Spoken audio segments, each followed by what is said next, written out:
오늘 느헤미야 3장 말씀입니다. 오늘도 말씀 속에서 하나님 붙들고 살아가는 하루가 되기를 간절히 바랍니다. 우리가 느헤미야서를 살펴보고 있습니다. 느헤미야서는 어떤 책입니까? 이스라엘이 회복되는 그 과정 속에서 3차로 귀환한 그런 하나님의 백성들, 특별히 그들을 이끌었던 느헤미야를 중심으로 하나님이 성벽을 세우게 하시고 그 성벽을 세워감으로써 이스라엘 공동체를 회복해 가시는 하나의 프로젝트를 완성해 가는 그런 내용들을 우리가 느헤미야를 통해서 볼 수 있습니다. 그 시작은 느헤미야 1장에서 한 사람의 마음을 깨우신 하나님으로부터 출발했습니다. 한 사람의 마음을 움직이시고 그 움직이는 그 마음을 통해 예루살렘을 향해 그 처절한 현실을 바라보며 눈물로 기도하게 하셨고, 그렇게 기도하게 하심으로 그 한 사람의 기도를 통해 하나님의 역사가 시작되었다라는 것입니다. 그리고 그 역사는 느헤미야 2장 속에서 우리가 보았던 것처럼 그 한 사람의 길만을 여신 것이 아니라 왕의 마음도 움직였습니다. 그리고 그를 통해 많은 귀한 자들이 함께 고국으로 돌아오는 그 길도 하나님께서 열어주셨습니다. 그래서 그들에게 또 다른 사명이 주어진 겁니다. 고국으로 돌아가서 우리의 고국 그 땅에 하나님이 허락하신 믿음의 공동체를 다시 세워보자라는 마음과 그런 사명을 가지고 백성들이 일어난 것입니다. 그리고 드디어 오늘 3장에서 그 사명이 실제로 움직이는 그러한 장면을 볼 수 있습니다. 더 이상 마음에 머물러 있지 않고, 더 이상 기도나 계획의 단계에 머물러 있지 않고, 실제로 그들의 손이 움직이고 그들의 발이 움직이고, 그렇게 실질적인 사역들을 위해서 내딛는 그러한 과정들을 우리가 볼 수 있습니다. 이 사역에서 특징적인 것은 이 느헤미야 혼자서 이 무너진 성벽을 위해 그 재건하는 일을 시작한 것이 아니라는 것입니다. 느헤미야 한 사람을 통해 하나님께서 기도하게 하셨고 그에게 사명을 불어넣어 주셨지만, 이 실제 성벽이 재건되는 그 과정을 보면 느헤미야 혼자 그 일을 감당한 것이 아니라 그 일에는 수많은 사람들이 하나님의 마음을 품고 한 가지로 그 사역에 함께 동참했다라는 것입니다. 분명 하나님은 한 사람에게 소명을 주셨는데 그 일은 결국 공동체 전체를 일으키는, 공동체 전체를 향해 주시는 아름다운 사역이 되었고 그 일을 그들이 함께 그렇게 감당해 나갔습니다. 느헤미야 3장을 보시면 길게 보면 약 40여 팀이 등장하고 여기에는 45구간 이상의 작업하는 그 자들의 명단과 그 내용들이 구성되고 나열되어 있는 것을 우리가 볼 수 있습니다.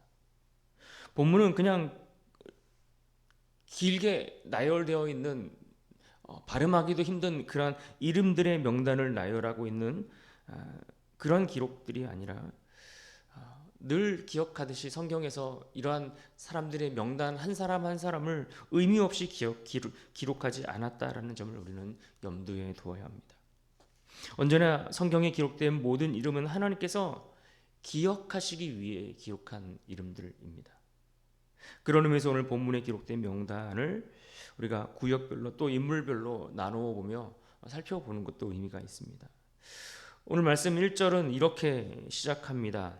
1절을 보십시오. 그때의 대제사장 엘리야십이 그의 형제 제사장들과 함께 일어나 양문을 건축하여 성별하고 문짝을 달고 또 성벽을 건축하여 한메아 망대에서부터 하나멜 망대까지 성별하였고, 가장 먼저 이 성벽 재건을 위해 등장하는 사람들의 명단 중에 그 첫 번째 이름이 누구입니까? 엘리야십입니다. 이 엘리야십은 누구입니까? 그때의 대제사장 엘리야십이 성벽의 재건을 위해서 첫 삽을 뜨는 순간 첫 번째 명단에 거론된, 기록된 그 이름이 군사도 아니고 정치가도 아니고 그 어떤 뛰어난 학자도 아니고 바로 제사장이 첫 삽을 떴다라는 것이 굉장히 의미 있는 기록입니다. 지금 이스라엘이 느헤미야와 함께 귀환해서 백성들과 이루고자 하는 이 성벽을 재건하는 이 사역, 이것은 단순한 건물을 위한 건축이 아니라는 것을 분명하게 이야기해주고 있는 대목인 겁니다. 이것은 건물을 만들기 위해서 성벽을 쌓는 그런 작업들이 아니라 거룩을 지켜내기 위한 건축이다라는 것을 우리가 이해할 수 있는 것입니다. 이 사역의 시작은 거룩인 겁니다. 단순히 도시 방벽을 쌓아서 대적들로부터 우리가 안전하게 보호를 받겠다, 이런 의미도 이 안에 있지만, 그러나 하나님 앞에서 먼저 회복해야 할 것은 거룩한 공동체로서의 영적 울타리를 치는 일, 이것이 그들에게 우선이었고, 이것이 그들의 사명이었고, 이것이 그들의 목적이었던 겁니다. 특히 제사장이 첫 삽을 떴다라는 것은 영적 리더가 공동체 안에 세워지는 것, 하나님의 신실한 일꾼들이 공동체 안에 세워지는 것, 이것이 얼마나 중요한가 하는 것을 우리가 생각해 볼 수 있습니다. 그리고 리더들이 앞에서 열심히 수고하고 애씀으로 인해서 또 공동체가 함께 따라가는 모습, 이것이 하나님이 세워가는 공동체의 가장 이상적이고 바람직한 모습들 아니겠습니까? 리더들을 세워놨는데 리더들이 수고하지 않고 애쓰지 않고 헌신하지 않고, 그런 공동체라면 과연 그 공동체는 함께 그 일을 위해 따라갈 수 있을까요? 더욱 중요한 부분들은 제사장의 시작으로 성벽이 시작되는데, 그 첫 번째 지점이 또 양문으로부터 시작된다라는 것입니다. 양문은 양이 드나드는 문이라는 거 우리 너무나 잘 알고 있습니다. 양은 특별히 이스라엘 공동체에 있어서 너무나 중요한 짐승입니다. 왜 그렇습니까? 하나님께 드리는 제사, 하나님을 예배하기 위해 속죄와 관련된 매우 중요한 짐승이고, 이들을 위해서 드나드는 문을 만드는 것이 바로 양문을 세우는 작업이기 때문에 그렇습니다. 그렇게 볼 때 이들이 성벽을 재건하면서도 그 일의 핵심이 거룩에 있었다라고 얘기했던 것처럼 예배에 집중하고 있다는 것을 우리는 다시 한번 확인해 볼 수 있습니다. 그러니까 늘 우리가 앞에서 에스라서에서도 마찬가지였고, 이스라엘 공동체를 하나님께서 세워가시면서 회복을 명하시고 회복을 이루고자 하실 때에는 늘 그 중심에 예배라는 이 요소를 중심으로 공동체를 회복해가고 만들어가고 세워가시는 것을 우리가 볼 수 있는 겁니다. 사랑하는 여러분, 우리가 기대하고 꿈꾸고 우리가 바라는 인생의 모습들이 있을 것입니다.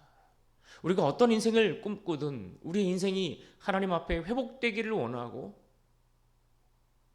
일어서기를 원한다면, 여러분, 그것은 다른 것으로 되지 않는 것을 우리는 분명히 아셔야 합니다. 우리의 가정이 회복되고 교회가 회복되고 나라가 회복되고 우리의 인생이 절망과 좌절이 아닌 소망으로 나아가려면 다른 방법으로 되는 것이 아니라 하나님을 예배하는 것에서부터 시작되어야 하는 것입니다. 하나님을 경외하는 마음, 하나님을 향하여 우리의 중심이 하나님을 하나님으로 인정하며 살아가는 마음, 그래서 우리의 중심을 하나님 앞에 두고 하나님이 내 인생에 가장 귀하신 분입니다 라는 이 한 가지 사실을 고백하는 예배자로 세워지는 그 일에서부터 이 모든 일들이 가능하다라는 것을 우리는 알아야 합니다. 예배의 회복이 진정한 성벽 재건의 시작이라는 것을 우리에게 가르쳐주고 있는 것입니다. 3장 초반 2절부터 5절까지 말씀해 보시면 여기에는 다양한 신분의 사람들이 등장합니다. 4절을 보실까요? 그 다음은 학보스의 손자 우리아의 아들 무레못이 중수하였고, 그 다음은 무세사벨의 손자 베랴가의 아들 무슬람이 중수하였고, 그 다음은 바하나의 아들 사독이 중수하였고. 이 명단들을 자세히 살펴보시면 여기에는 평민도 있고 귀족도 있고 기술자, 금세공인들, 그 다음에 향품을 만드는 사람들, 또 각 성읍에서 올라온 사람들까지 그러한 명단들이 쭉 나열되면서 이어지고 있습니다. 그런데 이러한 다양한 명단을 통해서 우리가 성벽을 재건하는 이 일, 하나님의 사명을 감당하는 그 일, 그것은 특정인이나 특정 직업, 특정한 신분을 가진 자들에게만 주어진 일이 아니라 하나님을 경외하는 자들이라면 누구나 그 일 가운데 동참할 수 있도록 하나님의 은혜의 통로를 열어주셨다라는 것을 알 수 있는 것입니다. 건축을 위해 사실 목수나 건축과 관련된 기술자들, 그들만 필요할 것 같은데, 그러니까 그러한 기술자들만이 동원돼서 일을 한 것이 아니라 누구든 하나님의 공동체 안에 속한 자들이라면 누구든 주를 위해 헌신할 수 있는 기회가 열려 있었다라는 것입니다. 그러므로 우리가 하나님의 공동체를 세워간다라고 생각할 때에 우리 안에 다양한 은사와 다양한 직분들, 다양한 사람들이 우리 안에 있지 않습니까? 그런데 하나님은 이 다양한 사람들을 다 함께 하나님의 나라를 세워가는 일에 동참하도록 길을 열어주셨다라는 것입니다. 그들이 한 마음 한 뜻으로 하나 되어서 하나님의 사역에 집중하는 것, 이것이 공동체를 회복해 가는 일에 매우 중요한 하나의 또 요소가 되는 것을 우리는 배울 수 있는 것입니다. 또 5절을 보시면 그 다음은 드고아 사람들이 중수하였으나 그 귀족들은 그들의 주인들의 공사를 분담하지 아니하였으며, 우리가 일전에도 이 부분을 한번 살펴본 적이 있는데 모두가 성벽 재건에 참여하고 있는데, 그런데 이스라엘 백성들 공동체 모두가 이 일에 실제로 참여한 것은 또 아니었다라는 겁니다. 드고아의 사람들 가운데 특별히 그 지역에 있는 귀족들은 하나님의 성전을 건축하는 일에 참여하지 않았다는 겁니다. 그런데 이것은 당시뿐만 아니라 오늘 이 시대를 봐도 똑같은 겁니다. 어느 교회나 어느 곳에나 가봐도 교회 안에 모두가 하나님의 일에 다 같이 동참하는 것은 아닙니다. 그것이 실제로 우리의 현실입니다. 주의 일에 대적하는 자들도 그 안에 있을 수 있고, 협조하지 않는 자들도 있을 수 있고, 그저 방관하는 이들도 있습니다. 이것이 우리가 살아가는 현실입니다. 그런데 재미있는 것은 하나님께서 어떤 이들은 열심히 일했다, 다시 말해서 좋은 의미로 그들의 이름을 기록해 두셨는가 하면, 또 어떤 이들은 이들처럼 하나님을 대적하고 주의 일에 방관하고 협조하지 않는 그들의 이름도 기록해 두셨다라는 겁니다. 왜 하나님이 이 대적자들의 이름까지 성경에 기록해 두셨을까요? 그들의 이름을 하나님이 오늘 성경에 기록해 둠으로써, 남겨두심으로써 평가의 장에 그들의 이름을 올려놓고 계시는 겁니다. 과연 열심을 내지 않고 하나님의 사역 가운데 동참할 줄 모르고 방관하는 이들의 이름을 우리 주님이 뭐라고 평가하실까요? 성도는 함께 교회를 세워가도록 부름받은 자들입니다. 이 땅에서 믿음으로 열심히 살아가면서 하나님의 나라를 세워가는 그 일을 위해 함께 참여하도록 부름받은 자들입니다.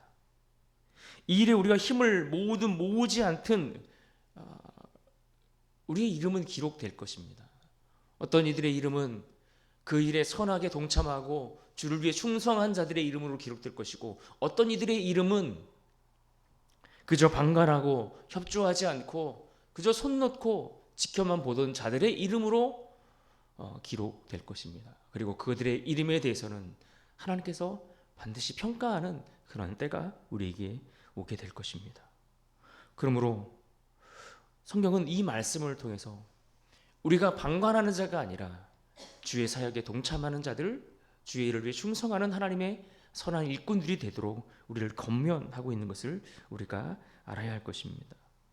오늘 특별히 3장 중반부 7절 이하에 보시면 또 여러 지역에서부터 올라온 사람들의 이야기들도 함께 해주고 있습니다. 예루살렘으로부터 약 9km 정도 떨어진 기본 사람들이나 또 그 지역에서 또 5km 정도 더 떨어졌다라고 알려진 메로노시라는 지역, 또 미스바, 뭐 여러 예루살렘을 중심으로 그 주변에 있는 지역에 있는 사람들이 올라와서 동참한 이야기가 소개되고 있는 겁니다. 자신들이 살고 있는 지역과 떨어져 있지만 이들은 하나님 나라의 회복을 위해 기꺼이 올라오는 수고를 마다하지 않은 이들, 그들의 이름이 기록되고 있습니다. 또 눈에 띄는 인물이 있는데 12절에 등장하는 살룸과 그의 딸들입니다. 할로헤스의 아들 살룸과 그의 딸들이 중수하였고, 고대 사회 속에서 여성들은 노동에 참여하기에는 연약하고 실제로 그렇게 육체적인 노동에 참여하는 일들이 드문 그런 시대였습니다. 그러나 성경은 늘 여성들에 대해서, 그들의 지위와 그들의 신분에 대해서 사회가 이야기하는 것처럼 그들을 차별하고 그들을 박대하는, 문전박대하는 것이 아니라, 실제로 이스라엘 사회 속에서 남자 형제가 없을 때에 아버지의 이름으로 재산을 딸들도 상속받도록 하나님께서 그 제도를 성경 속에서 우리에게 만들어주신 것을 우리가 확인할 수 있는 것처럼, 여성들도 하나님의 사역에 힘이 없다고 물러서지 않고 함께 동참했다라는 것입니다. 그들도 마땅히 그들이 감당해야 될 사역의 몫을 넉넉히 감당했다는 것입니다. 우리에게 연약해서 주의 사역에 동참하지 못할 자가 없다는 것입니다. 하나님의 일은 그런 겁니다. 근거리에 있든 원거리에 있든 교회 안에 남자든 여자든 나이가 많든 적든 그러한 것이 중요한 것이 아니라 하나가 되어서 하나님의 사역에 동참하는 것, 이것이 중요하다는 겁니다. 또 14절에 언급되는 분문이 나오는데, 이 분문은 사람의 배설물이나 쓰레기 같은 것들을 취급하는 그러한 가장 더러운 문입니다. 그런데 그 구역을 누가 맡습니까? 레갑의 아들 말기야가 맡습니다. 주석이나 이런 책들을 참고해 보면 이 말기야라는 사람은 단순한 일꾼이 아니라 베닥게렘이라는 지역을 다스리는 고위 지도자였을 것으로 추정되는 그런 인물들입니다. 그런데 그들은 가장 지저분하고 냄새나는 분물을 맡아서 수고했다라는 것입니다. 적당한 자리, 편한 자리, 쉬운 일들을 맡아서 일할 수도 있는 위치였지만, 그러나 편한 자리가 아니라 필요한 자리의 일들을 그들은 감당했던 겁니다.